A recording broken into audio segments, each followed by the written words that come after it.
So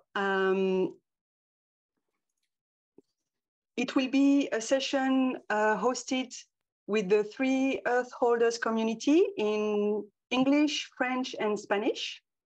Ça va être une session avec 3 langues, en anglais, français et espagnol.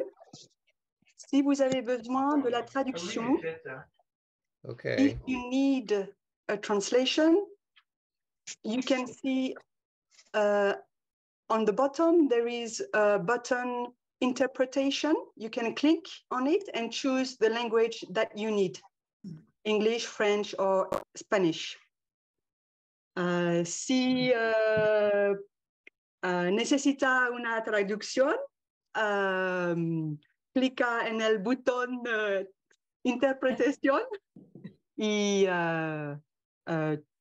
okay, and then you can choose Spanish if you need Spanish translation.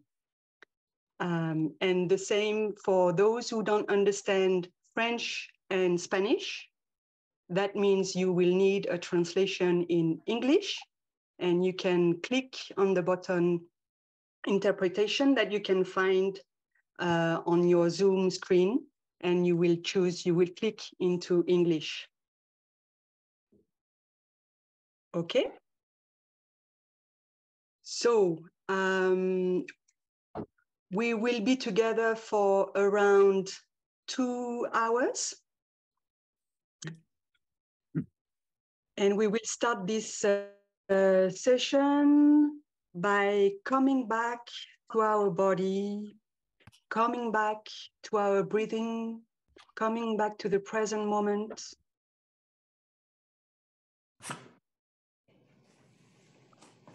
Just enjoying being together via Zoom. It's a wonderful experience.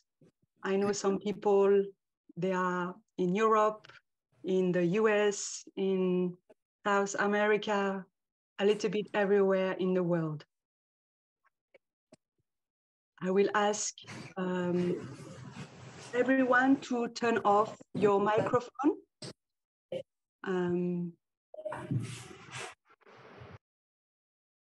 So we can generate a powerful energy of concentration, of peace together for about 10 minutes. And Aude will invite 3 sounds of the bell to start our session. And we will end with 2 sounds of the bell.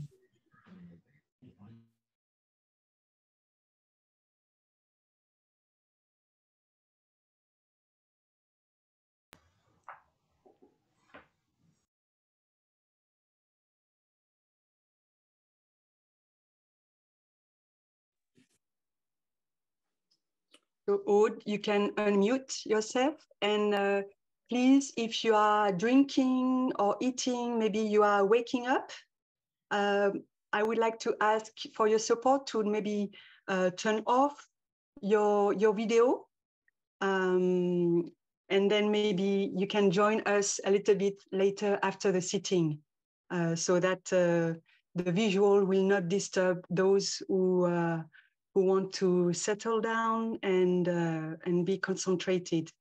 So if you are moving, drinking, eating, because maybe you are waking up and it's still early at home, please turn off your video, and then you can turn on your video again after the sitting. Thank you.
So welcome again, everyone.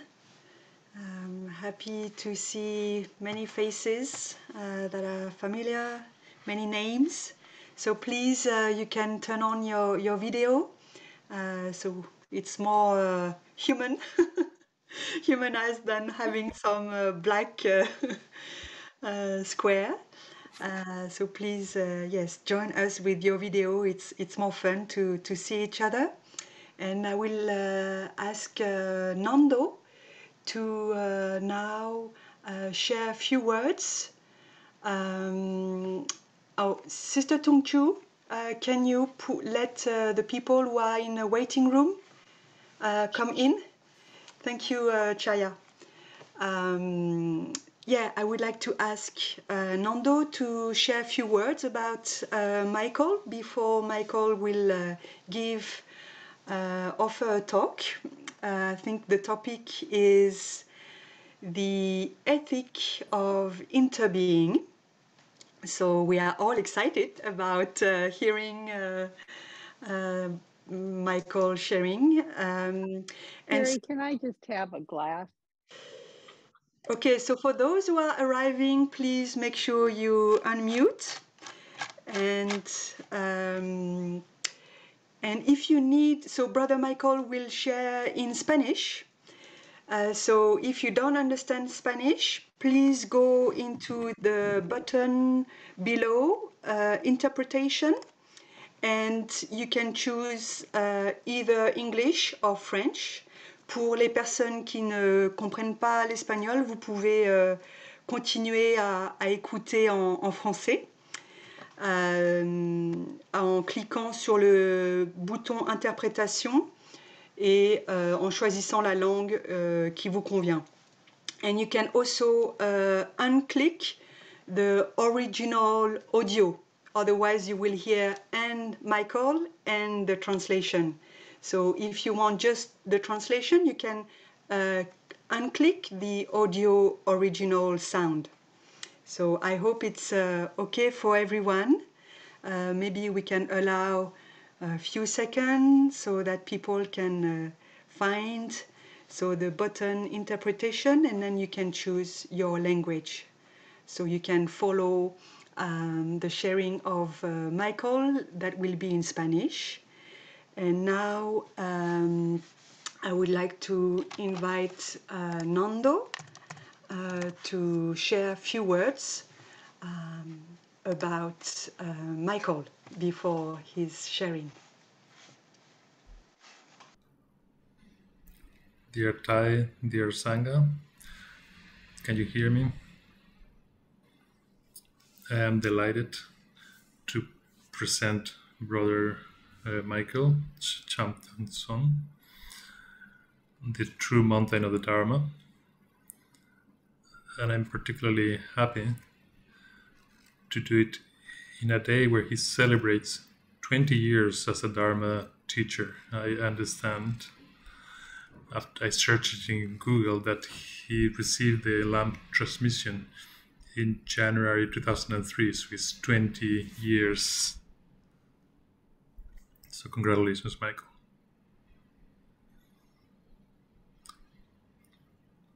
Michael, or Miguel, has had a long Buddhist trajectory.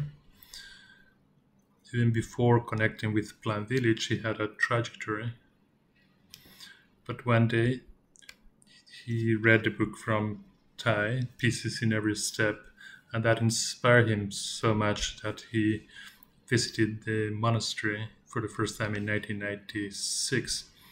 What he found there fascinated him, the feeling of community, and others that made him stay and made him take the orders as a monk a year later in 1997. And in 1998, a year later, of being fully ordained and the 14 mindfulness trainings. His monastic life lasted for about 15 years, I understand, in Plant Village and French and in the US. And he had the honor and the privilege to travel often with Thai in his tours. After these 15 years, in 2012, he went back to a lay life. And since then, he's a dharma teacher. He gives extraordinary talks. He facilitates retreats. So he didn't actually retreat since 2012. He continued being very active, or even more than then. Even if he has an unusual name for a Spanish person, he speaks very good Spanish. He grew up in the Balearic Islands in Spain. So, in addition to being a scholar, he also is a person with a great sensitivity for all beings, and who has a lot of experience in self-care. Such an important problem as burnt out, the management of difficult emotions, and other things that can be very useful in current times. The subject of the talk will be the ethic of interbeing. And I leave now Michael to continue. Thank you, Nando, and ahead with Brother Michael.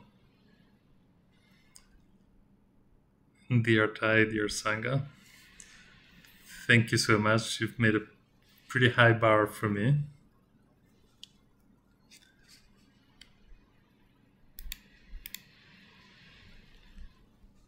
The ethic of interbeing.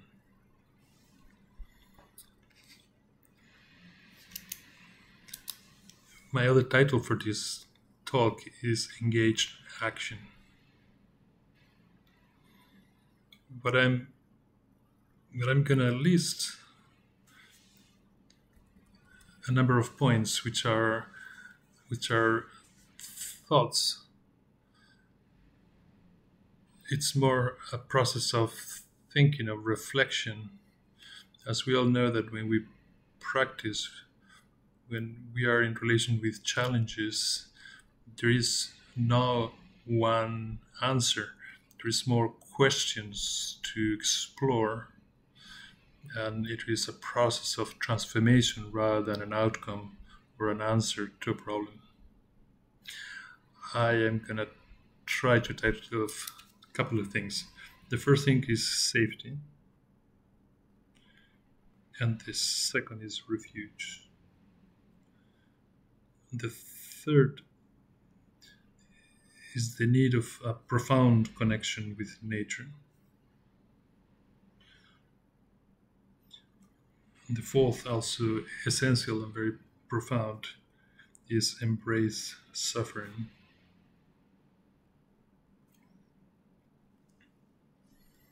My own suffering, the suffering of those who are around me,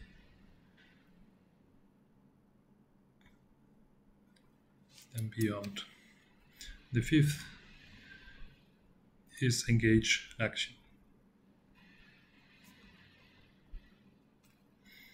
Even if those points are separate, they're all interrelated. So my idea is that I will not detail each of them separately, but highlight their relationship. I will start with safety. For me, it is clear that if there is no safety, if there is no security, if I don't have food or I don't have shelter and I don't have a way to earn my living in a decent way, if I don't have a medical and a health system that will help me, if there's no community, no friendship, no love, if you don't have those things, then there will be suffering, there will be lack of justice, there will be violence, there will be discrimination, there will be a degradation of the human, and there will be a degradation of the environment. So it seems to me quite light to say that we all need safety. Looking deeper, we can see what it means at a real level, at a profound level. Lack of safety, lack of security for millions of people generate a lot of suffering and all the social and economic crises which may be related to that lack of safety. In this Sutra of the Eight Realization of the Great Beings, it says it very clearly. The sixth realization is the consciousness that poverty generates anger and hate, and it creates a vicious circle of thoughts. If we look at that profound vision, we can understand why it's one of the realizations of the great beings. So without security, there is suffering. And we see, for example, in the US, a lot of people are clinging to their weapons. And in one side, that shocks me. But on the other hand, it's an expression of that lack of security, lack of safety in many ways. For me, just handing a weapon, it's a way of taking control of my safety, which is not real, but it's part of the thinking. The second aspect is the refuge. As we all know, we do practice. We know there's three refuges, the Buddha, the Dharma, and the Sangha. Tai has talked a lot about this, and it's, for me, something essential. When I've seen Tai, I've seen his qualities. And for me, those qualities are the refuge. It becomes a refuge because I see his stability, his compassion, his comprehension, his deep vision. And all that becomes a place where I can put my security, where I can take refuge. So, in a sense, is that spiritual dimension. If we talk of engaged action, it is clear that it needs to have a foundation, a base in that spiritual vision. Without it, it's going to be impossible. Obviously, we do have the experience of Tai in Vietnam. We have the experience of Gandhi in India, and the experience of Martin Luther King in the US. All have a spiritual basis. Those actions is informed by spirituality. And that source of spirituality, it's a motivation for action. What motivates me to have a social engagement or environmental, it is one of these sources of motivation is the spiritual, is my refuge. That refuge is also the difference between being the victim of suffering or not being a victim of suffering. I'm a victim of suffering if I don't have a refuge. So for me, the practice, the Sangha, the Dharma that we are practicing is a refuge where I'm already less victim of suffering. Another important point is that it allows me to respond to suffering.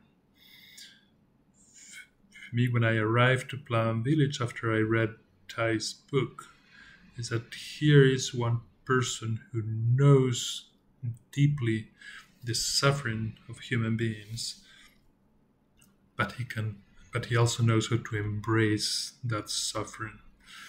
That is what really attracted me from Thai, or when I read that book.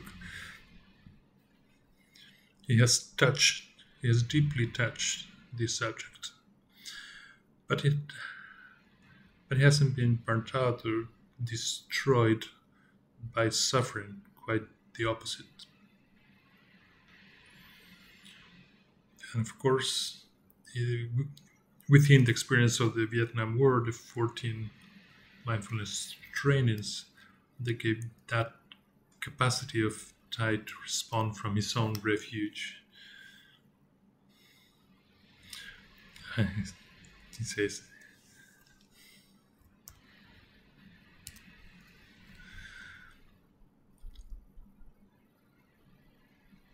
so another aspect which is important to me, particularly looking at the environmental crisis that we are aware of, more or less depending on where we are, is on the one hand the lack of real connection with nature. Nature is also my refuge, but also when I'm in that refuge, nature is informing about itself. I can know it at the deep level because I'm within it. I'm inside it. If I'm not on it, I cannot protect it. I cannot communicate its message. There was an American who spent 27 years in solitude in the main forests in the northeast of the United States.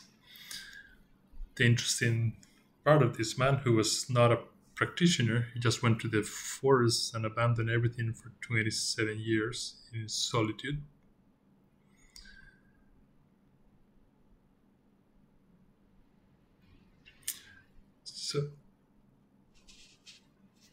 So it has an important message when we talk about the contact with nature. We're talking about certain type of spirituality.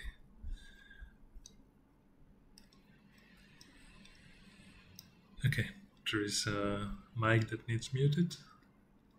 Good. So he's going to read about the experience of this man. He said he couldn't describe with precision what he felt after spending such a huge amount of time alone in silence. Silence does not translate to words. It's complicated. Solitude gives you an increase of something valuable. Solitude increased my perception. But here's the problem. When I applied this increased perception to myself, I lost my identity. There was no public. There was nobody for whom to perform. There was no need for me to define myself. I became irrelevant. He speaks of the known ego. This man, after spending this time in nature, in solitude, his I disappeared. His ego disappeared. According to him, the division line between the forest and himself dissolved, faded. His isolation was like a communion. My desires disappeared. I didn't desire anything. I didn't even have a name. To say it in a romantic way, I was completely clean. We could describe this mind as having some mystical experiences just from being in nature. This is important because on the one hand, as he said, his desires disappeared. This a characteristic of this modern society is that we all have so many desires, so many cravings. We all have so many, and it translates in massive consumption, in destruction of the environment, in injustice. It translates into so many other things. So this man didn't practice anything other than being in the forest, being in nature. He embraced, literally. So it was not him who embraced nature, it was nature who embraced him. And that gave him the food, the nutrition, the refuge. Now, another aspect of this experience of nature, which he didn't describe, is that we know something in a deeper way. It's not just me disappearing, but I recognize something. I recognize certain profundity, the value of nature, the reality of the forest, of the natural environment, and I keep discovering its qualities and its value. It is very clear that today when we see the forest, we don't give it its value. As Tai says, when I'm here for you, it means that that person really recognizes you. For those of us who have had the experience of being next to Tai, we have seen that Tai really recognized us. It gives us a feeling of value, of richness, because I myself don't recognize me, but Tai has recognized me, and that gaze from him, it helps me recognize myself. When I received my dharma name, he gave me the opportunity to recognize a quality that I didn't recognize myself. In the same way with nature, when we have that intimate contact, it allows us to connect with his value, with his qualities, and that it can take way beyond the material value. So when I'm an activist, the forest lives in me, and I am simply speaking on its behalf. I am the ambassador of the forest, the ambassador of the ocean, the ambassador of the species that are disappearing. It lives so intimately in me that I can communicate its truth, not just my truth as an activist, but transcend that. My voice is the forest voice. This is important because what people need is to hear, to listen to the voice of the forest, not necessarily to your voice, but the voice of the forest or the sea. So for us as activists, we need to make that translation. I need to speak for the forest. That profound connection with nature becomes another source of action. I act because I am conscious of those values. I know what it means, of course, I know what the life there is. And that brings me to act, to doing things. A different aspect, to embrace our suffering. For me, this is the nexus, the nucleus, the connection of all the question, of all this. To embrace suffering is the nexus, is central. If there was a central point, this will be it. Most of us don't embrace our own suffering. If we had a percentage of all human beings, there would be very few of them that really embrace their suffering. And that's why the consequences of not embracing suffering are very clear. There is no doubt about it. War in Ukraine, and before that, we look backwards, as someone said.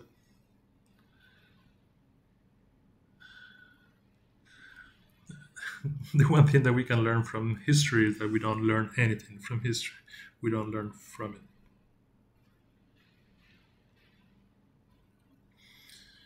So our practice to embrace suffering. And when I speak about suffering, I don't mean specifically. It's very difficult to define suffering.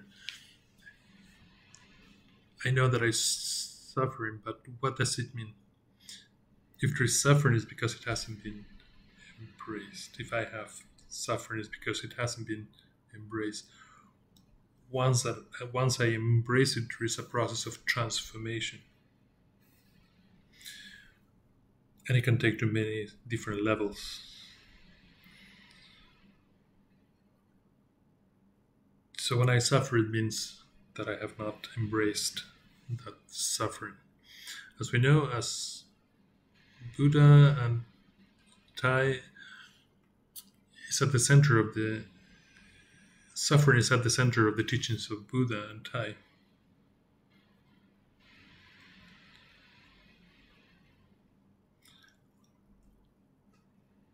I won't go in additional detail because we will talk about it when we talk about engaged action. We will look at suffering again at that point. So, engage practice.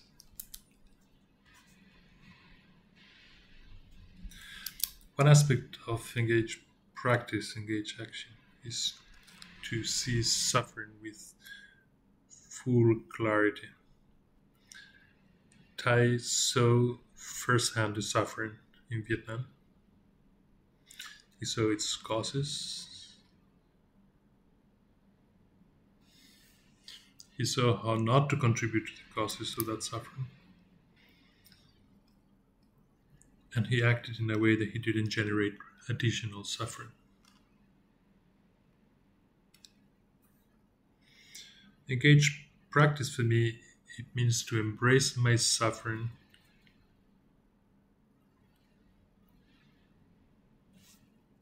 when it manifests in contact with other people. 3 or 4 years ago, a German person who was working in Congo came. He was working for an NGO, and he came to Plan Village because he was burnt out.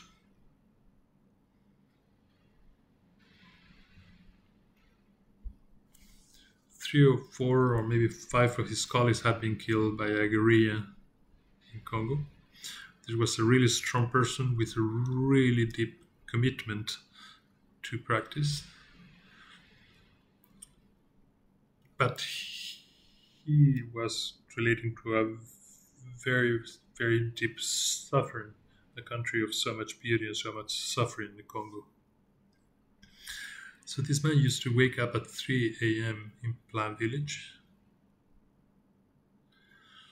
and set up a table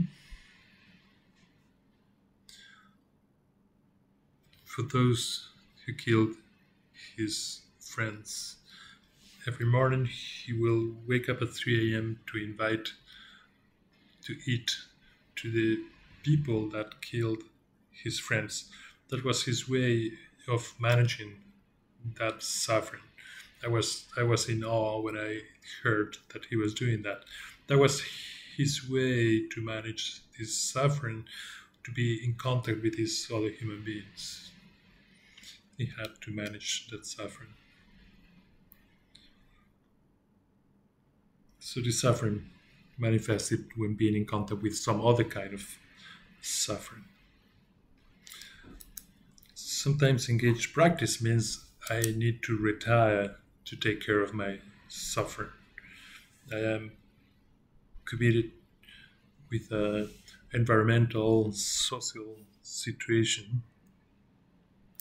But sometimes in order to be more effective, I need to take a retreat. I need to retire to take care of my suffering.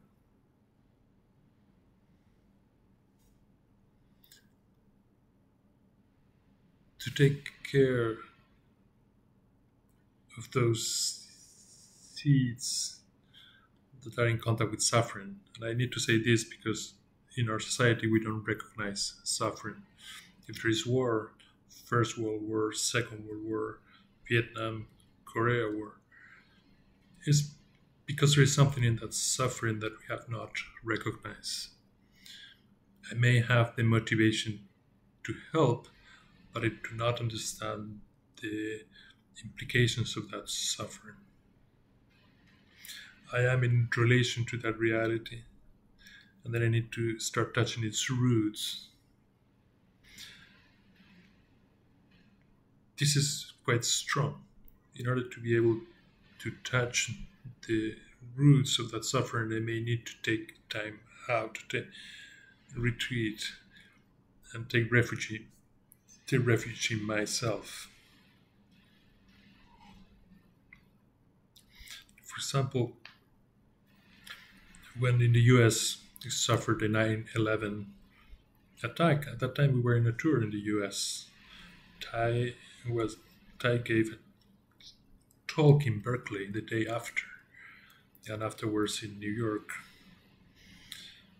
And some of us came back to Maple Forest Monastery in the US. So being in that such a beautiful place in the monastery helped me to touch the roots of that suffering at a much deeper level. I felt that inside me I could contemplate some of that suffering, which was not only mine, it was our collective suffering. So that practice is so important. Maybe you won't see me on the streets of Washington, D.C. protesting against the war, but you will see me looking for the roots of that suffering, and this is as effective or even more. He's asking how much time is left. Okay, 5 minutes left.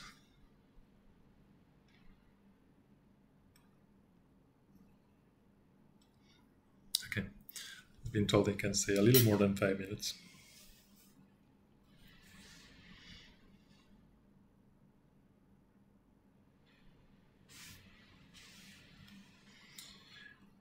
Engaged practice also means conflict resolution.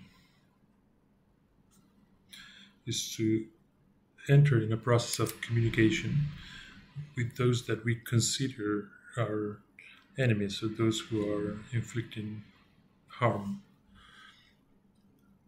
This is difficult, in particular in some places.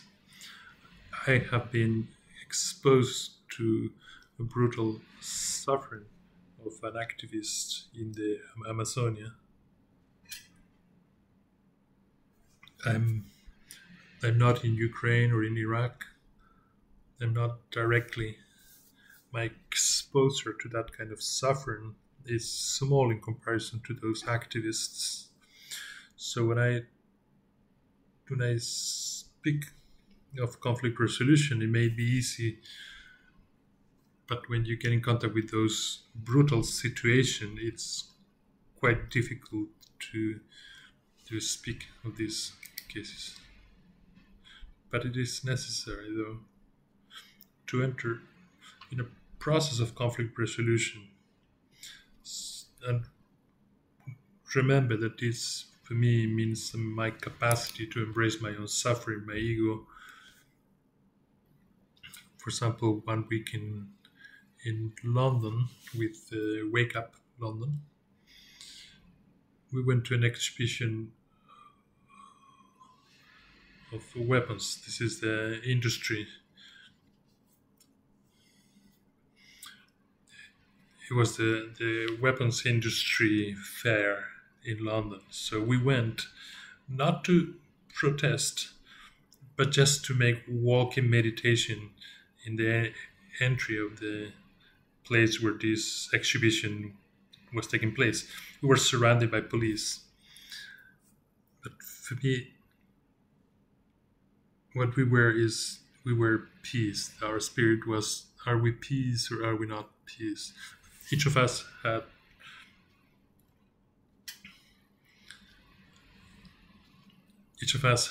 a paper, and mine said, "More weapons don't make a safest world." So since we were not protesting really, the police let us be there. So for me, if I'm solid, if I'm rooted in peace, I can irradiate that quality. So the person who's looking at me may say, this guy is a little crazy, but because my energy is different, it may, or it may not, but it may, that something will touch that person. It is clear when Wake Up London and Helena Penn, and they did this thing in London, to sit in the middle of London with all the Shanga. What you're communicating there is huge. In fact, more and more people started sitting next to her. They're generating energy of peace. When we have walked with Tai in Hanoi or in Los Angeles or in Washington, D.C. or in many other places, we know that Tai is irradiating these qualities: solidity, peace. So this is part of that action. My action is that peace, that reality. So this is necessary when we talk about conflict resolution. There's many ways of working with this reality. But if I'm peace, I'll have more opportunity. And the other important question is that when I'm peace, I'm able to embrace the person of the other person, because that person is not embracing their suffering. If I sell weapons, I'm not embracing my suffering. If I can't see the suffering produced by selling weapons, is that I'm not embracing my suffering that I know. So engaged practice is also that. Is the capacity to recognize the suffering on the other person and be present with that suffering. And to conclude, I will read a sentence from Tai, if I can find it.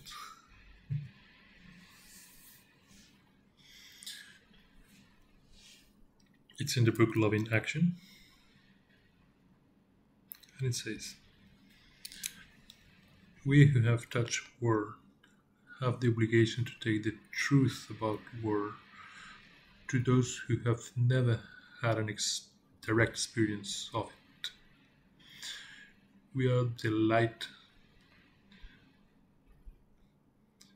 It is very warm, but it has the capacity to shine.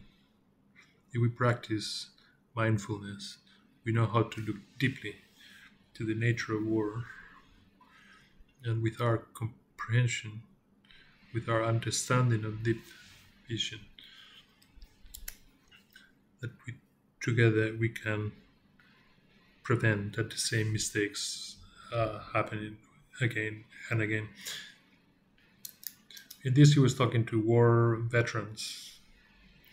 They are like this candle where the light is shining very strongly and very hot, and that's their suffering. So they need to have the ability to inform about that suffering. Okay, I will leave it here. Thank you so much, dear Shanga, and I hope you enjoyed. This subject has so many implications. So thank you.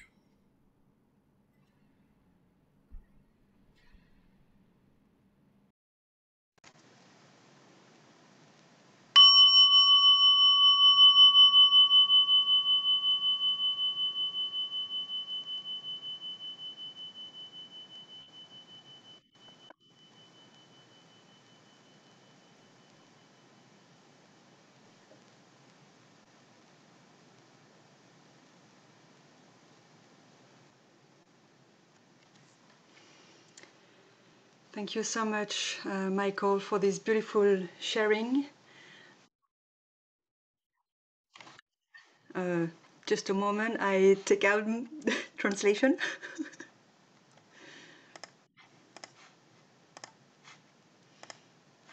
Okay, so now we will switch into our second part of our session.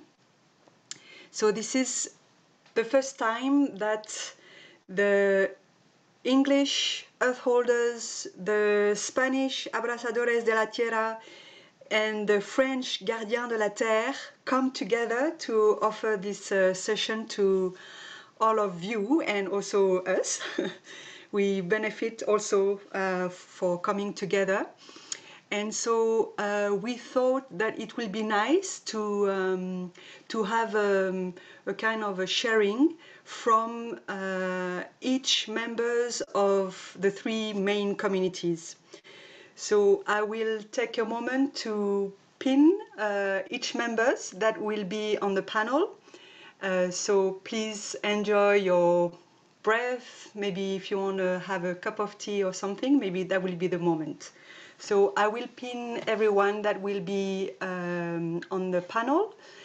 And also I would like to invite all of you to write down on the discussion on the chat box if you want, if you are inspired, maybe one aspect from your own practice that has supported and inspired you on your path, or maybe some reflections that you would like to offer, or maybe some questions that you have in your heart concerning the challenges of the different aspects of the crisis that we are already facing. So we will record the chat, and maybe at the end of the session, if we have time, we can just share a few. And we will keep your inputs, your reflection, your question, your sharings to help us maybe for the next local Earth Holders gathering, if you want to join them, and also for the June retreat that will happen in Plum Village and online. So if you have, like, we can recognize some theme, important theme for you or questions, and we can do our best to address these questions during the June retreat. So please feel free to just have one sharing, because we are more than 130 people, so one sharing will already be a lot. So please take your time to see if there is something coming up in you, and then you can take the time to type, and we have some people who will record and select. So now I will take a few moments to pin everyone for the panel, so you can just enjoy and relax.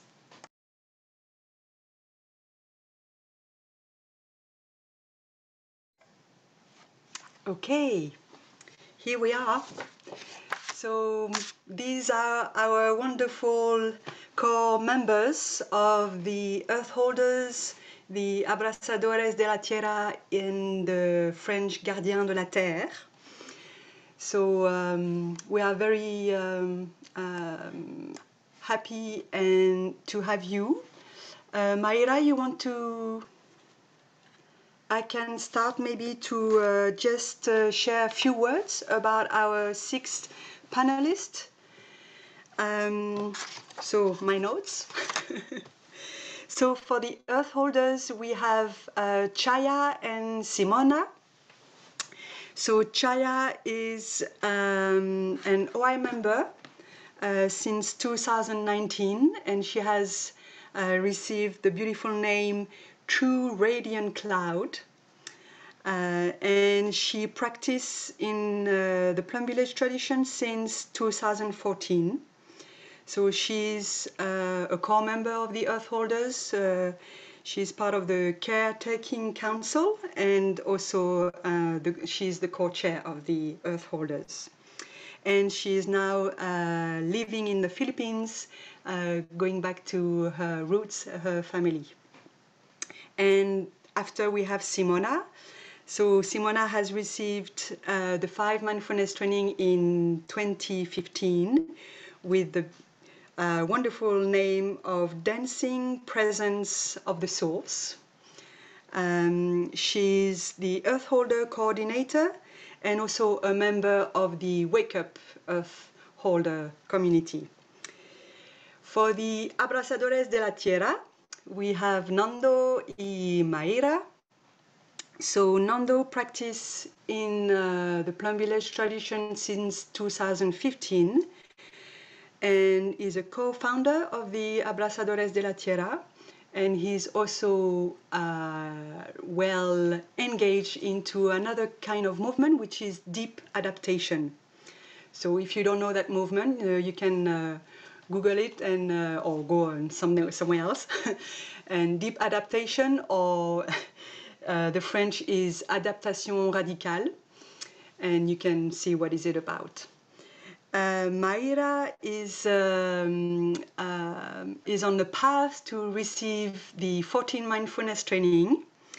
Her 5 mindfulness training name is Engaged Serenity of the Heart, and she's an active member of the Earth Holders and the Abrazadores de la Tierra. And we are very happy to have you all here.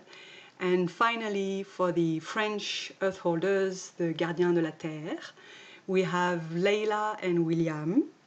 So Leila is a co-founder and a co-member of the Gardiens de la Terre. And I haven't received your dharma name and things like that, so maybe you can share when you will be speaking. And William practices in our tradition since 15 years and is, of course, part of the Gardiens de la Terre.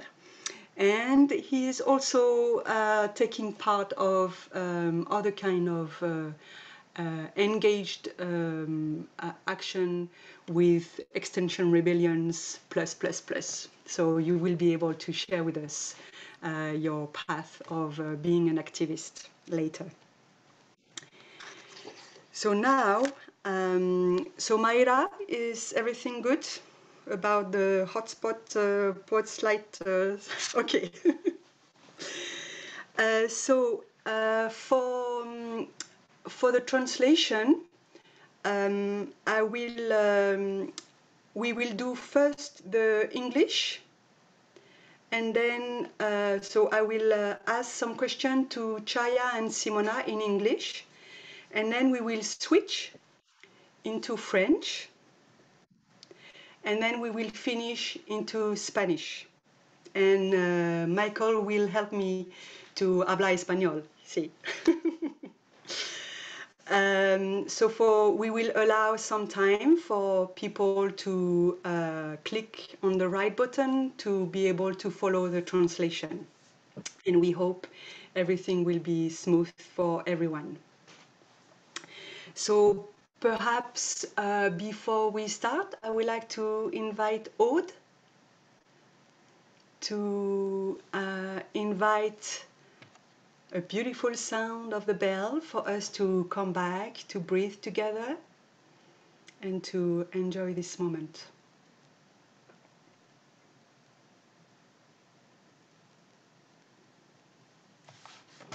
Aude? Yeah.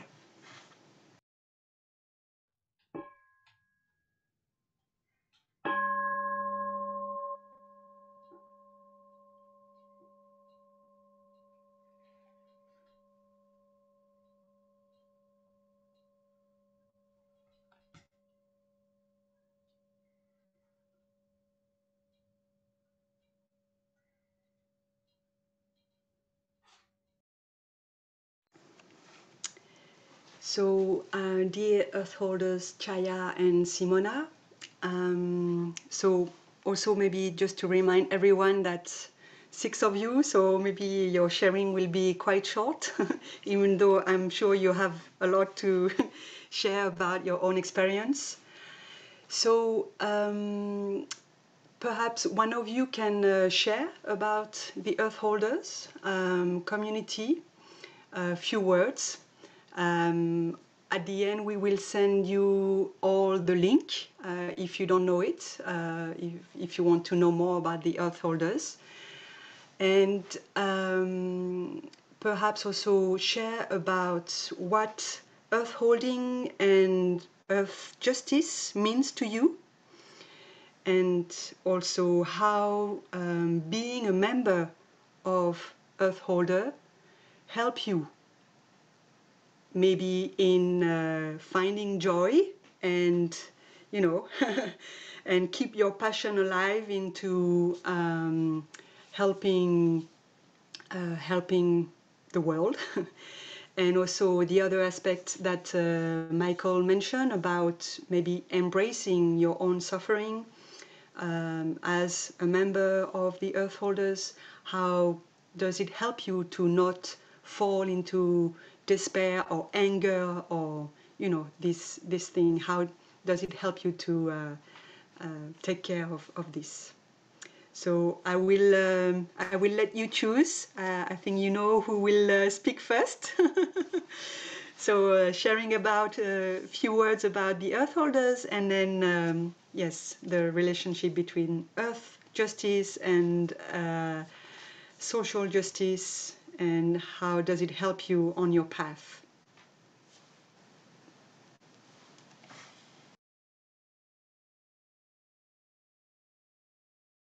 Dear friends, dear community, Simona bowing in. I will begin with sharing some about the Earth Holder community and then pass over to Kia. So everyone here I see as a member of the Earth Holder community. We are lovers of the earth, and I believe that I see the Earth Holder community as the transformation of suffering that Brother Michael talked about so beautifully. So the Earth Holder community is an initiative or a branch of the Plum Village tree that has the aspiration to bring our mindfulness practice towards the realization of earth and racial justice, which Kia will talk about in a little bit. And so what does this look like?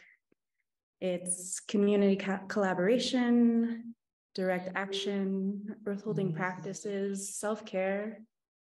It's looked like bringing the bell to a climate march. And there are founding members here of the Earth Holder community today, which is really exciting. And there's recognition that the real foundation is within the teachings of our teacher, Thich Nhat Hanh.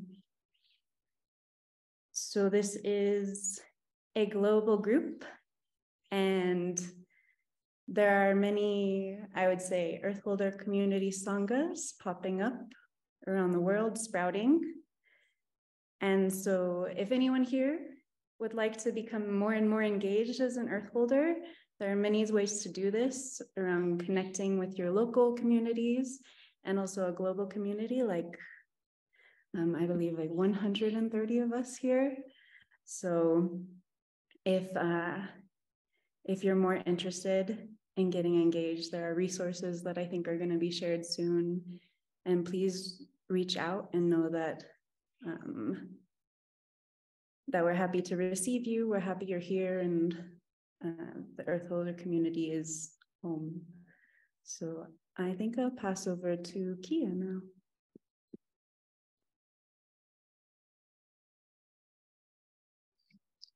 Dearest beloved Thai, dear Sangha, dear Sister Simona, thank you so much for welcoming everyone to our community, and for introducing what we do so beautifully to everyone in the room. My name is Kia, and I also go by Chaya, so I can call me either one. I am calling in tonight. It's past midnight, actually, from Manila. So I have a baby sleeping in the room. I'm being extra quiet.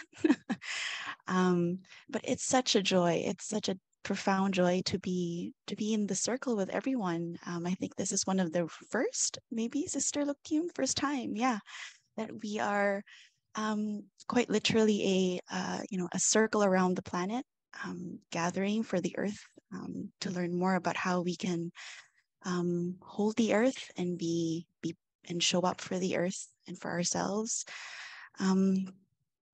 I was born here in Manila and grew up here up until my teens, and then lived for many years in Canada. And so when reflecting about earth holding and earth justice for tonight's call, I of course draw from all those years of being a transnational person, if there is such a thing, of somebody who's lived in many places. And so I think tried to connect many dots over the past many years of learning about the crises that we're living with today. And I think what we're doing in this room too is something similar. We're trying to gather, different lived experiences and understandings across the world to maybe somehow come at a collective understanding and insight about the times we're living in and where we're going. I first heard about or maybe wrote about the words earth justice for the first time when I joined the Earth Holders community, specifically the Caretaking Council. Together as a group, we were trying to write up a statement or a framework for how to understand the ways so many things are interconnected. So again, these many dots that come together that Brother Michael was also talking about. So the earth justice was kind of this beautiful way of like distilling all of that in an easy phrase. For me, very personally, earth justice is a kind of awareness, a kind of understanding that helps me remember how harms are not experienced in the same way by everybody across the planet, right? Different bodies in different places experience and understand suffering and ecological harm in very different ways, in very unequal ways, in very uneven ways. And so when I say earth justice for myself, it's like a bell, a bell to remind me that it doesn't happen equally and in a uniform fashion across the planet. So on one hand, we may be trying to cultivate, a kind of like a planetary consciousness, right? A global consciousness. And in our times today with the, the technologies we have, the scientific discoveries we are having and being able to gather in a Zoom room like this across the world, we are more and more beginning to touch very immediately a planetary consciousness. So we can talk about climate change, for example, in that one way. But on the other hand, right, there is another dimension where if we pay very, very close attention to like local realities, right? And Brother Michael spoke about this lack of safety in very specific places, just right in my own city, right? Places where I've lived. Those harms, the violence and the different kinds of suffering brought by environmental destruction and many other kinds of suffering, that's they happen very differently. So it's also very important to understand how that works. And so to be more specific, for example, when I lived in Canada as a migrant, as an international student, over those many years, I had to understand what it meant to live on stolen Indigenous lands, right? And it's not about a distant past, but it's actually a very living colonial reality.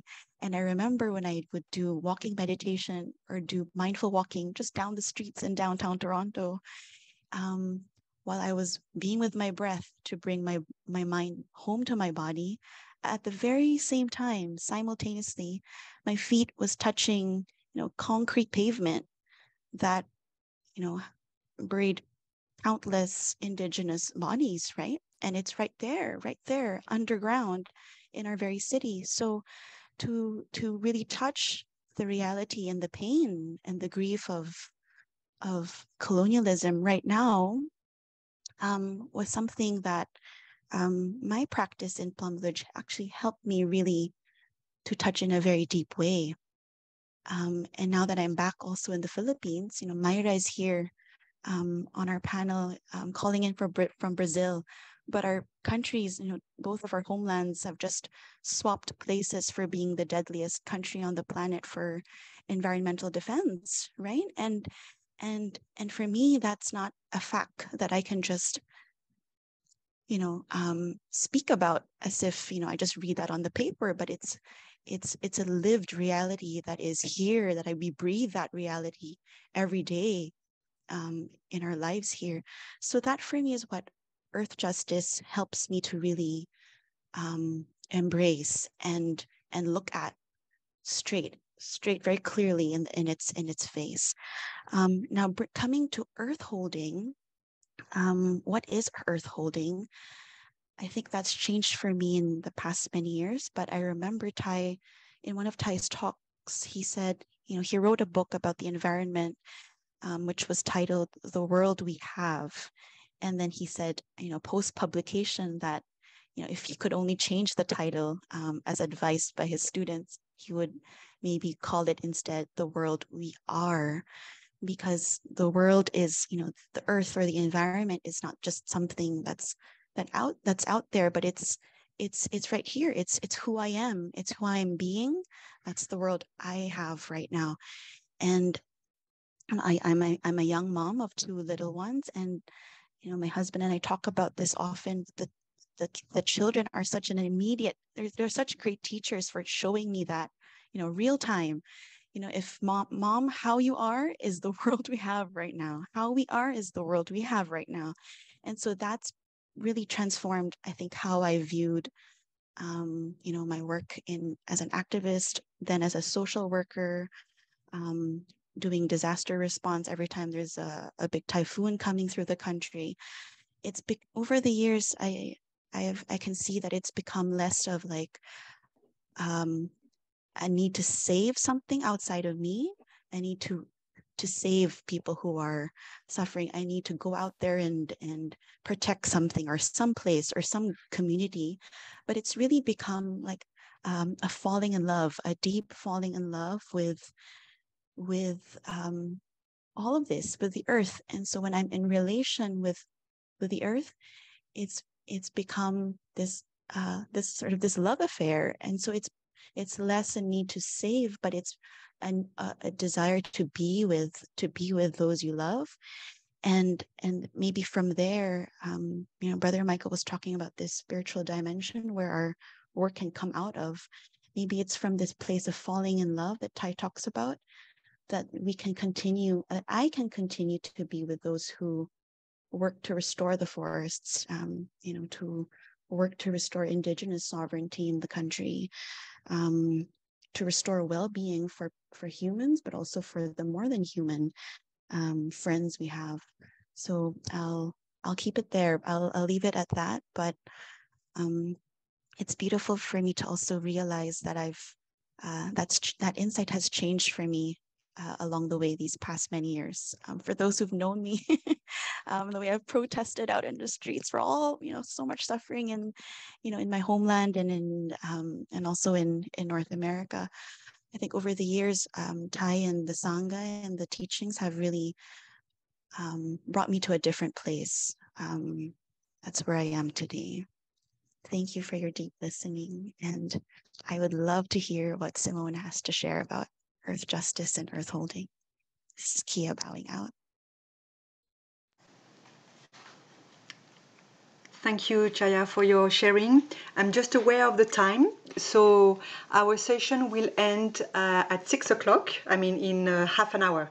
Okay, so if you can just bear in mind the time while you share. And thank you for sharing your love and your passion, Chaya, for the earth and your surrounding. Simona, you want to share a little bit about earth holding for you, what it means? I'll happily keep it brief and just say that earth holding for me is the way of returning to myself, returning to the earth, and doing it in community. And I will keep it at that in order to, I really want to hear from all the friends on the panel. So thank you for that moment. Thank you, Simona. So now, dear friends, we will switch into French. So if you don't understand French, please choose the translation into your English or Spanish. She's repeating the same thing in French.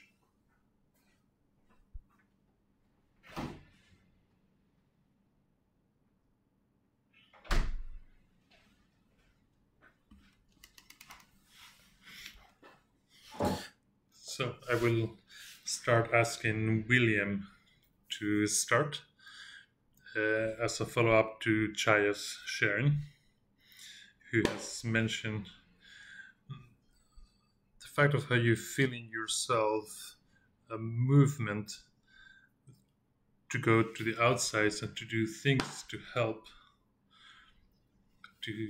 for the injustice that we feel, to change things. We know among the earth holders that you are the activists in the group, Leila.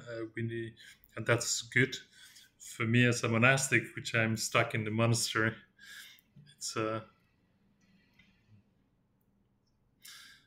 so could you perhaps share with us how the practice of Plant Village and the fact of being a member of Earth Holders supports your engagement, which perhaps is not just limited to Plant Village, as Chai and Simona, they have shared that when there is a demonstration, the Earth Holders will bring a bell.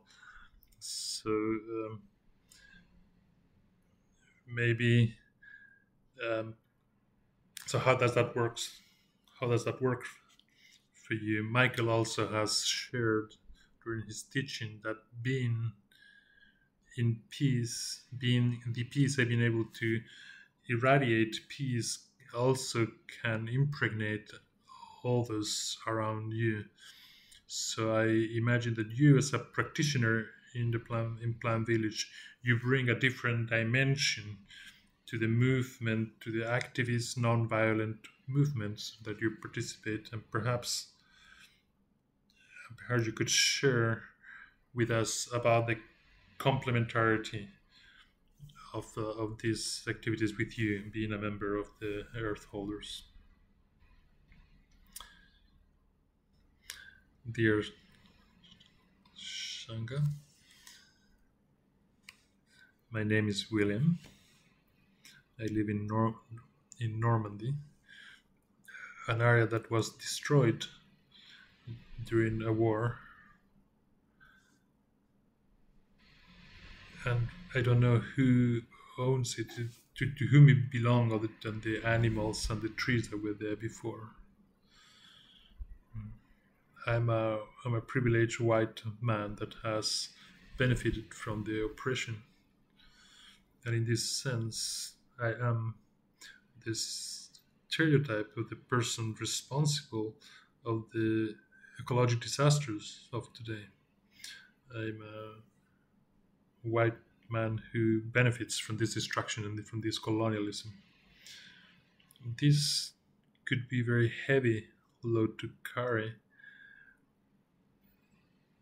And as Tai say, the way out is in.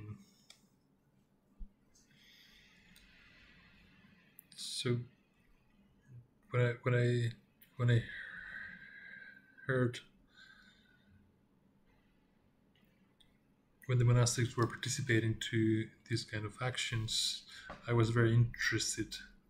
It made me think of how Thai had brought the meditation to the others. So when I discovered this movement, I finally understood why Thai used to say that there is not much peace in the peace movement. So the practice in Plant Village has brought a lot of peace for me, for this violence that there is inside the very movements. So obviously I could talk about how Plant Village practice helped me when I was arrested after demonstrations, when I demonstrated next to the police and the policeman wanted to go fast and I was walking slowly. And I was thinking on Thai, so he had to slow down with me, and I was smiling in the police office. So that's a little pretentious, perhaps my ego talking. So the way we use the meditation to be in face, when we were facing policemen, to make it as an object to make believe. But peace is not that. It's not just that. I found that thanks to Thai and the earth holders, it's about how to create the peace and joy inside the movement. In those movements, there is a lot of anger. But how do we create joy?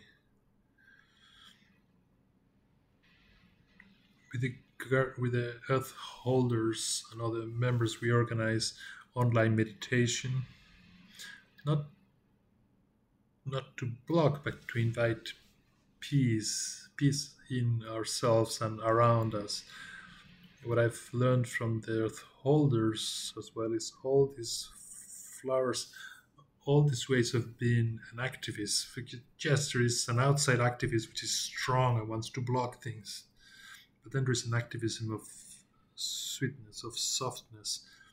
Is the activism of planting and finding that it goes to the outside, but it's mostly inside. Many times we've talked about creating mindfulness points with the practice of village. So there is a base in Ran that's a practice of meditation to cultivate peace in those places where there is so much anger, so much hostility, so culture peace. The activists need peace. So coming to the demonstration, to the front line, to bring that peace, because there is so much fear, so much anger in front of this police, in front of this. So if we can be in peace without fanaticisms, without trying to be right. So there's so many accusations against us, and so being a guard holders bring me that, the ability to be in peace when what we want is to find who is to blame and who is responsible. So thanks to the Earth Holder community, I've been able to make this link of bringing this hope to pray for the police and to make this connection between these different worlds, to bring them to practice and to action. Thank you so much.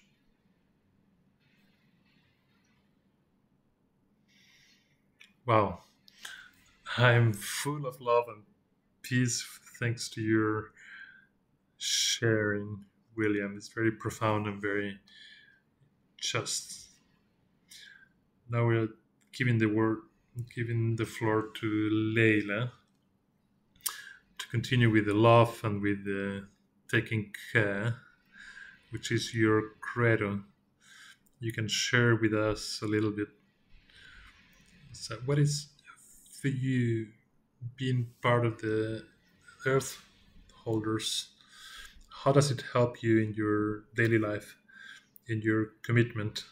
And perhaps share with us some words about the Earth holders community. What do you do? But I mean, that's been already shared by others, but maybe you have your own contribution. Thank you. Thank you, dear sister, dear Tai, dear Sangha. I'm full of joy of being with you. It's a very happy moment. It's a legendary moment. We really weaving our link across Earth with very different time zones, and we're building a lot of things together, like the small streams that are coming together. For me, it is really an emotional moment, and I feel that it's time of action. Thank you. I was very touched by Michael's teaching and sharing, and that touched me to see how well you present for us the activism and how to take care of ourselves. I think it's really the DNA of the Earth holders. That's my impression at the international level, although I speak mostly for the Francophone branch. Our aspiration is to take care of the living in us and around us. We feel that that's where we can act, where we can get some traction. It touched me very much when I came to the Earth holders, is the way to do things together, which is in fact a way of being together. I've always wanted to join the movement, to act with other people, and it was difficult for me to do it. I tried several times and I participated, but it never lived what I wanted to live. In fact, it's only when I found the Earth holders that I realized, okay, this is the practice, the spiritual practice of service, which is put to service of our joy. And so that's what happens. The first time I met them, they had organized one day, was 2021.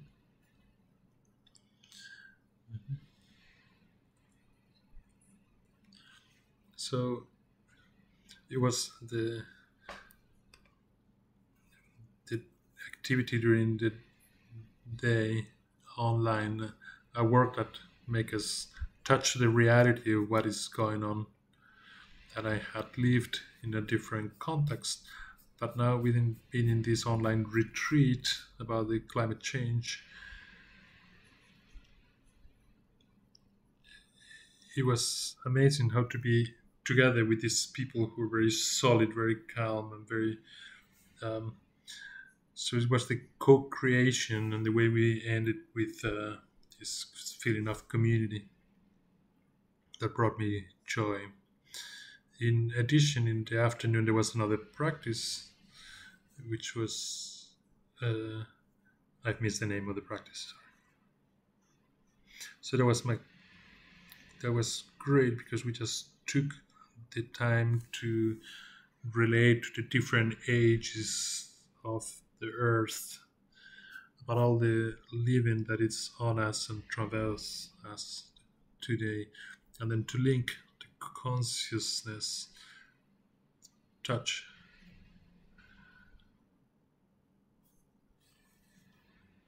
and link that to peace, to a profound peace and tranquility, the being the earth, being the earth which is alive.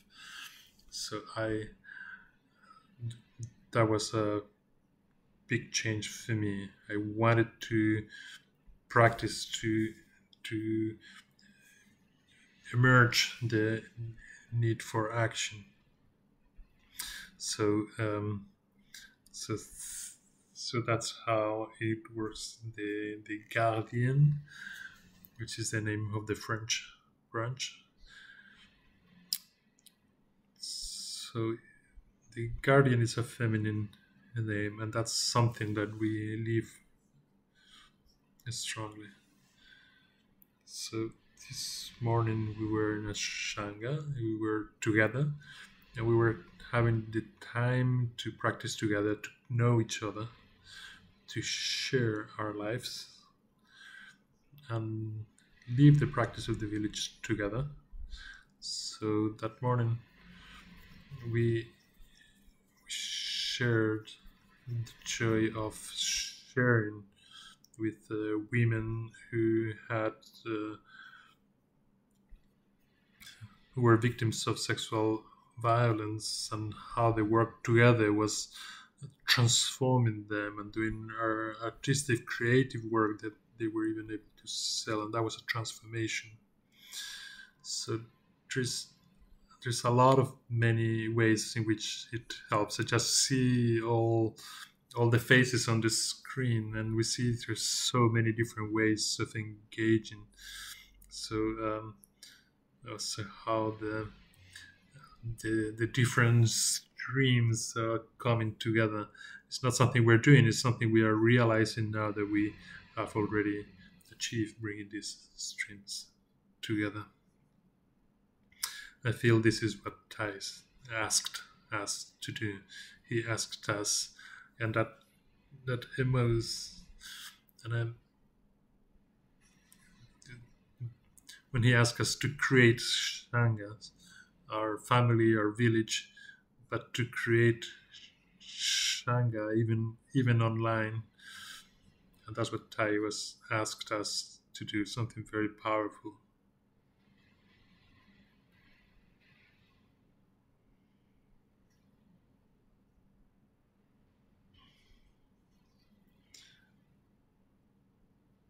And in addition to having the Shanga, we also share with the monastics, which I find is extremely important, that we can bring that together. That I wouldn't have had a chance to live that. I have enormous recognition for all the brothers and sisters who have joined us with the earth holders in humility, just to be in the practice with us. And I feel completely that that's what Thai asked us, and he didn't ask this for nothing.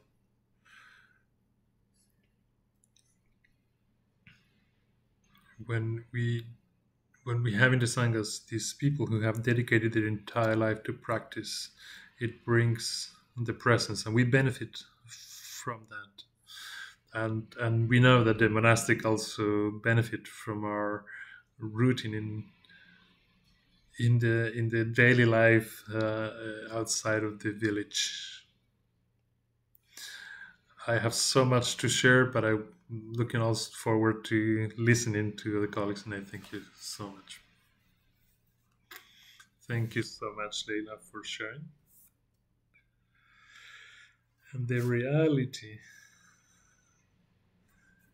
of choice is Shanga. The Shanga is one of the jewels. It's not by chance. So yes, sometimes the Shanga allow us to make vulnerable, and we receive so much from it. Thank you so much for bringing up the importance of taking refuge in the Shanga. Now she's turning to Brother Michael, asking if we are ready. So now we will speak in Spanish. So you can take some time to click on the right button. Donc, on peut réappuyer sur le bouton traduction si vous ne comprenez pas l'espagnol. Et peut-être je vais demander à Aude d'inviter un son de cloche. Comme ça permet à tout le monde de pouvoir cliquer sur les bons boutons. Et à nos 2 Abrazadores de la Tierra de respirer tranquillement. Et aussi, j'aimerais... Voilà, c'est tout, parce que je vais parler en français, donc ça va pas aller. OK. Donc, Aude, tu peux inviter un son de cloche?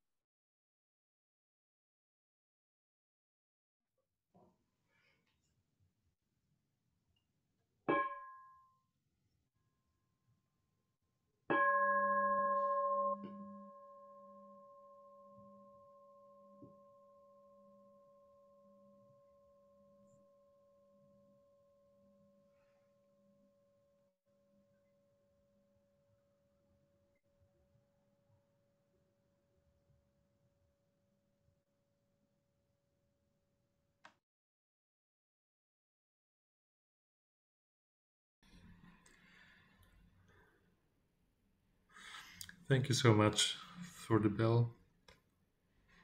I have 2 questions, 2 different questions. One from Myra, which I believe you are in Brazil. Yes, you are. And as we know, different shangas in different countries have different flavors. We know that those in Thailand are not similar to those in Hong Kong or France.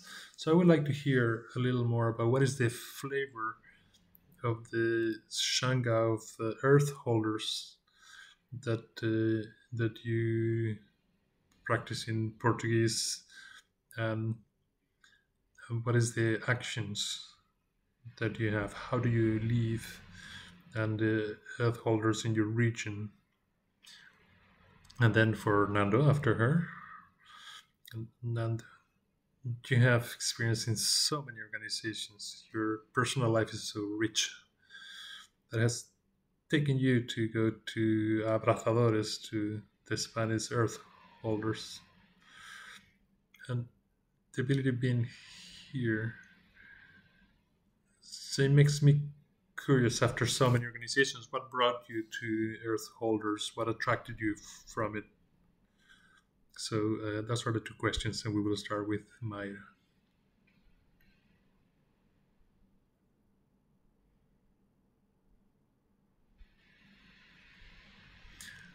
Dear Thai, dear Sangha. I think I'm gonna speak in Spanish because mixing it with Portuguese. My mother tongue is the Portuguese, but so we will see how it goes. First of all, we'd like to say, there's so much I would like to share, but I would like to focus on the question.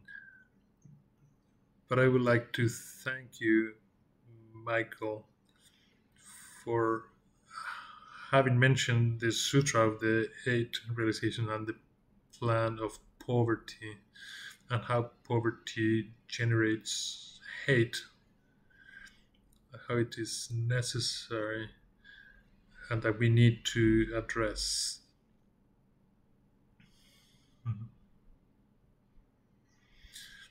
So this is a reality, very clear in Brazil. I speak Portuguese, live in Brazil. Brazil is a huge country. We were colonized by Portugal. At the end, Spain and Portugal shared the South American continent in this way. But as Kia said, we are a dangerous country for activists. It's for the 14th time, for the 14th year, the country that has killed most activists. I think we're the 3rd country with most inequality in economic terms. And maybe in the last position of that census. This is reality where we are. So it is very different to be a practitioner of Plant Village in this land.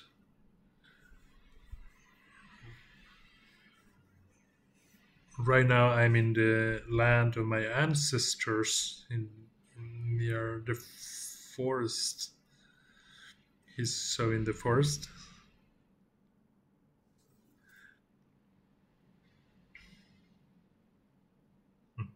I missed the name of the state where this, sir.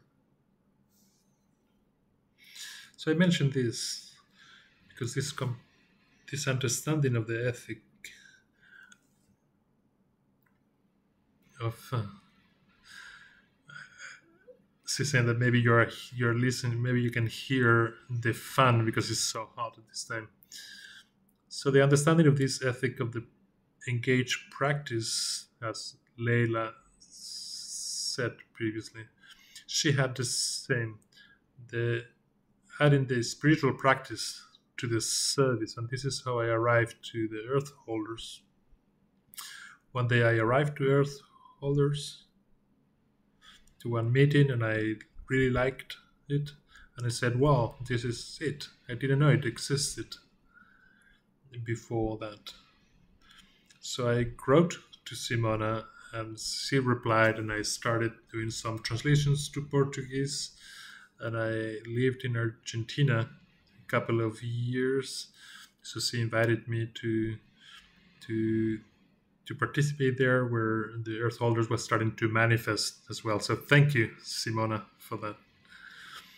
So a little later, some time after, I joined the caretaking council of earth holders, and from there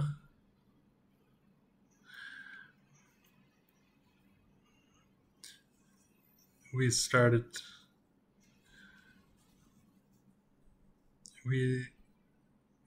talking about it with other people. We were able to inaugurate a community. So in Portuguese is the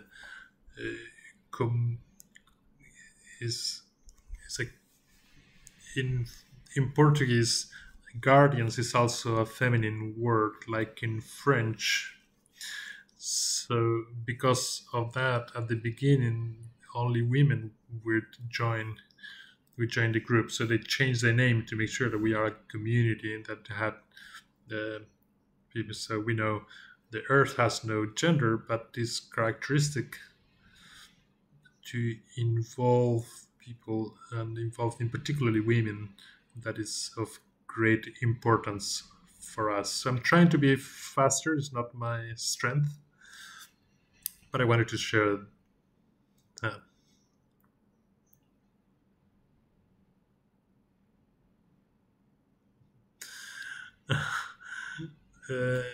Sister is asking to slow down because of translators cannot keep up, but we're trying to do our best.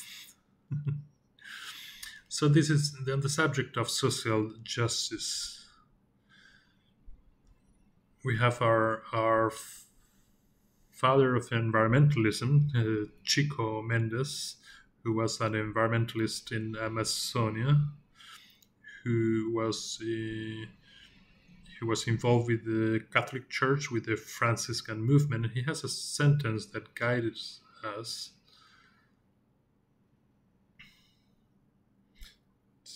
Environmental justice without class struggle, without social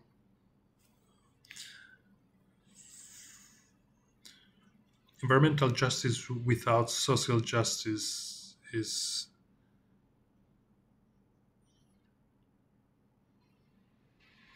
so you come from a place where poverty generates hate and anger. So what you said about the activists, those activists that were killed last year, it got us to do the work on grief and resilience that we've been involved. Our second, we had a meeting during our monthly meetings that we decided to work on grief and social justice. So this was something very important to know, where do our actions come from. So I don't know if you knew, it's in the last 2 weeks there's been a lot of pictures about the Yanomamis in the Amazonia and how their environment is being destroyed. She recommends actually not to see those pictures because they are really hard. So there's many levels at the government, the political level. There's specific action there, and then there's the level of bringing people to the consciousness, to the awareness, and being on the streets demonstrating. And then there is a personal practice level that has to do with our consumption. So where does the money that comes from this land goes to? Something that we can think about everywhere is that what are we consuming that contributes to destroy the forests and the environment and the waters? Do we consume gold? Perhaps you do. Do we consume electronic products in excess? Where does the lithium comes from? You may have seen the mines from Chile. Most of it comes from there. There's so many things that we don't need, and it's from the experience of living inside the forest. You don't need any of those things. If you have the opportunity to live in that way, you can experience. It will be unbelievable how the thing. So she's been asked to wrap up. So I will finish saying that in Brazil we have our guide, the Sister Chancon. They have a mobile library. The mobile library, which is called Sister Chancon, they work a lot in the favelas, in public schools. This year they are going to do some work with the mothers of inmates, people in prison. So the drive of the community of earth holders in Brazil is to act against poverty, precisely in this point where social justice touches environmental justice. So this is how I end. Sorry for being a little longer, and thank you so much. You are all wonderful.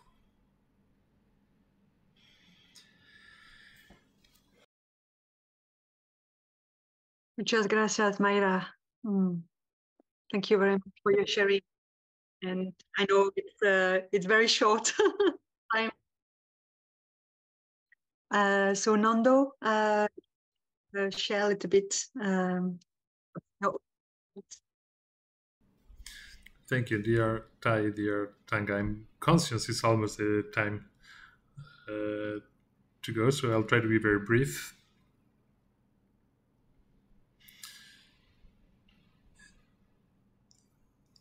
The challenges that we have in this planet are so huge that there's no response, there's not answers. There's only a way that we need to take forward, and that way, that path, goes precisely for all those 5 pillars that Michael presented. That one, the one of safety, which is weaker and weaker. The suffering in the global south is now arriving. We can see it now everywhere. The the warmer, really hot summers, the climate climate change and how it is impacting all over the world, and the need of refuge. And I completely agree. It needs to have spiritual anchor. One of the things that has impressed me the most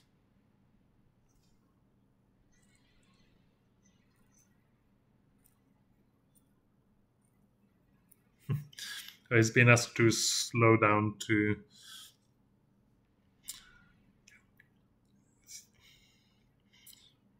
so we are going to be together an extra 10 minutes. So we're going to go 10 minutes over time, and still we'll have a couple of announcements to make at the end. So back to Nando, who has been asked also to speak a little slower for the translators. So I was mentioning the increasing importance of this safety and security factor in environmental action. How it affects the basic needs that so many people are struggling to meet. The second was the need of refuge and having a spiritual anchor. And I was saying that one of the messages that touched me strongest from the plant village tradition and from the Buddhism in general is the message of the wave and the ocean. That the historical reality and the ultimate truth, when one is observing the wave and realize that it's in fact a tsunami, it's only left to look at that ocean. The only refuge is to look at that ocean, where you can find more tranquility, more peace, and be in fusion with something that is quieter. The connection with nature is essential. And perhaps one of the problems we have in the world is the disconnection that we have with nature. I'm a facilitator of this kind of work. So this false idea that we are separate from Earth, that we're not the Earth,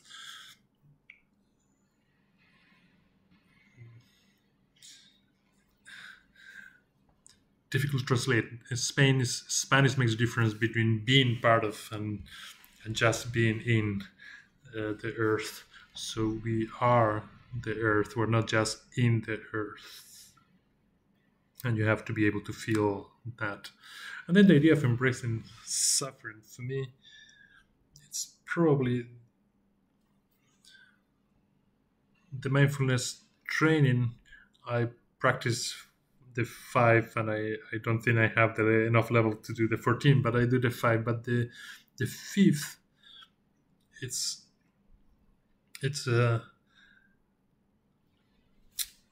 I perfectly understood that abstaining from drugs and alcohol and others is not like in the Catholic tradition, like it's a sin and you don't want to be condemned. But the way it's presented, like this is a distraction, something that prevents you from looking straight to your suffering, to your fear, to your insecurity. And while you are taking refuge in beer or the internet, you are not able to embrace your own suffering. And finally, the engaged practice, engaged action. What I liked about Earth Holders and why I wanted to invest in them is what in Spanish we call meditation. It's 2 words, meditation and action, merged. It's not just enough. It's not enough with just contemplating, and it's not enough to be an activist. I know a lot of meditators, and I know a lot of activists, but the fusion of these two, of the 2 sides, is what I like of this community of the Earth Holders. I will finish just as a member of a different movement, the deep adaptation. It's a movement who looks at the inevitability of the it was with many concepts, including the need to strengthen resilience. And resilience is not just to be able to eat or drink; it's also to preserve values like love, respect, and the other base of what they do in deep adaptation is reconciliation. It means to accept, to make peace with the earth, make peace with our enemies. Which was also mentioned by Brother Michael, and I think the Earth Holders is the best place to do that. So I won't extend myself any longer, and thank you all for the opportunity.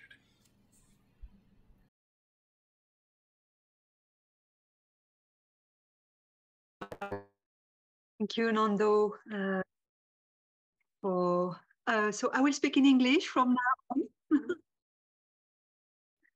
So I allow some time for people to change your translation. So thank you, Nando, for reminding us the importance of bringing the contemplative, meditative aspect with the action. And then when we have these both aspects, then it creates something that can bear fruits for the entire world. So this is the end of our session. I believe that it was an amazing session for all of us who are still here. Thank you very much for staying here. Thank you, Chaya, for, I don't know, maybe now it's 1 o'clock in the morning, in the night. Thank you so much for being here with us. And we wish you a good night's sleep.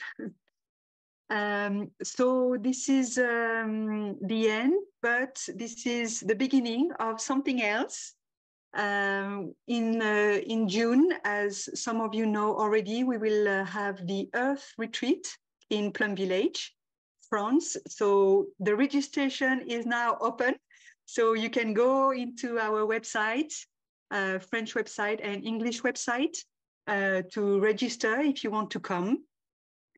If you have been already coming for a few times and you want to give a help in Plum Village and become a staff, you can also register as a staff on the English website. I also have, so about the 8 realization of the great beings. I don't know if you know, but Brother Faphai, who is one of our elder brother, has written beautiful books on this 8 realization of the great being. So if you speak English, it's a beautiful, with a lot of humor in it. So it's a lovely book. If you want to go deeper into that sutra, that you can also find, of course, on our website. And finally, we will have a special 6 weeks online course based on the last book, which is the Zen and the Art of Saving the Planet, that you can find in French, in English, in Spanish, and I guess in many other languages. And this course will be launched in spring. And so probably in March, we will organize the same kind of session with some members of this course, monastic and lay practitioner, who will be sharing deeply on this topic and this book. So I don't know, Adi, yes, you have, if you can share some links to people who maybe wants to join us, the Gardiens de la Terre and Earth Holders. I haven't seen many sharings on the chat box, so perhaps, and we are already late, so perhaps we can just finish here. But please, if you want to share something, if you have some reflection, some question, perhaps you could go on the Earth Holders website, and I believe there is a contact email, and you can write in English and Spanish, because I think Mayra will be able, and I don't know, Simona, I don't know if you also speak in Spanish or not. They will be able to answer you in Spanish. And then for the French, you can go to Gardien de la Terre, and you do the same. You can contact us, and yeah, if you have topics, reflection, questions about our session today, or if you want to join us and you don't know how to do, then you can also email us. And for the Abrazadores de la Tierra, they don't have yet a website, but they are on Facebook. So you can join them, you can see what is going on for the Spanish-speaking Sangha. So this is it. So I think I would like to thank again all of our panelists. I would like to thank and bow deeply to Michael. Thank you very much. Oh, hello. Thank you for allowing your boy, or yeah, your little boy. Yes. And so we see each other again in mid-March. We will organize the same kind of session, and hopefully you will be inspired to come. So thank you again all for being here until the last moment. And Aude, I would like to invite you to share 3 sounds of the bell to end our session. Thank you all from the heart. Thank you, thank you.